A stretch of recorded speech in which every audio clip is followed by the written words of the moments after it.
Ayan, nandito pala ako sa San Miguel, Bulacan sa The Cabin Resorts para sa Misters of Filipinas 2025 swimwear competition. So ayan, pasok na ako sa loob.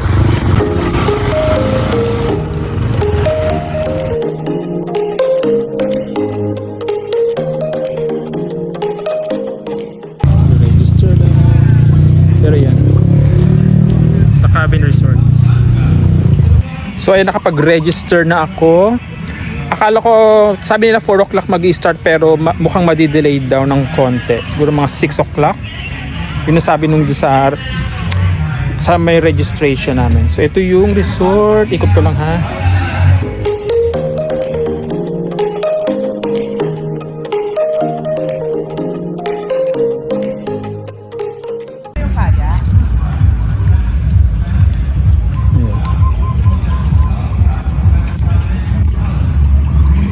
So kung naririnig nyo, may nagsasalita kasi nagre-rehearse daw yung mga candidates.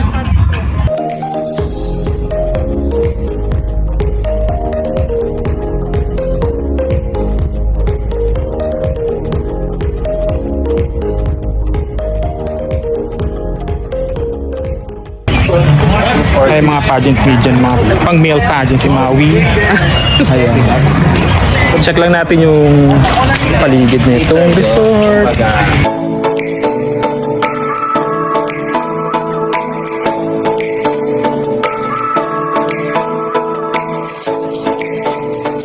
Ang galing.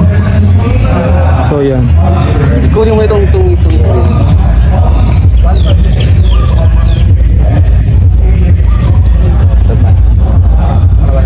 tama ba yun? May pabangka sila oh.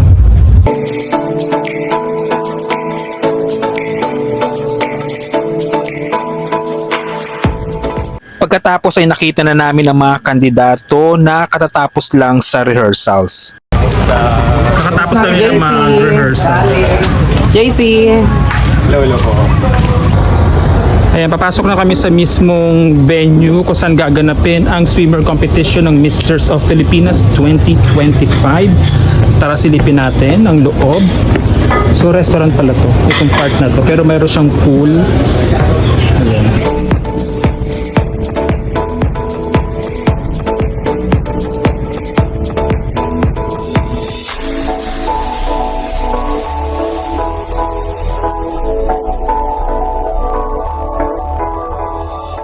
Ayan, so nakapag-set up na ako dito kasi mga 1 hour mag-i-start na yung event. Maui. Ayan yung mga kasamahan namin sa pageant media. So yan, ang resort, The Cabin Resort. San Gabriel ba? Ayan. Miguel. A few moments later. Kain muna kami.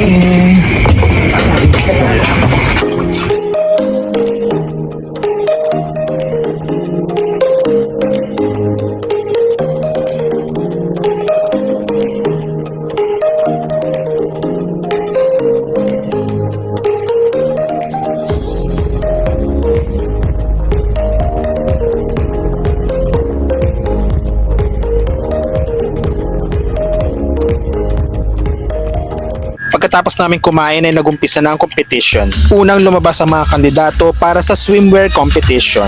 Pagkatapos sumunod ang resort wear competition. Bago matapos ang gabi ay inanunsyo ang top 10 best in swimwear, top 10 best in resort wear at top 5 best in physique.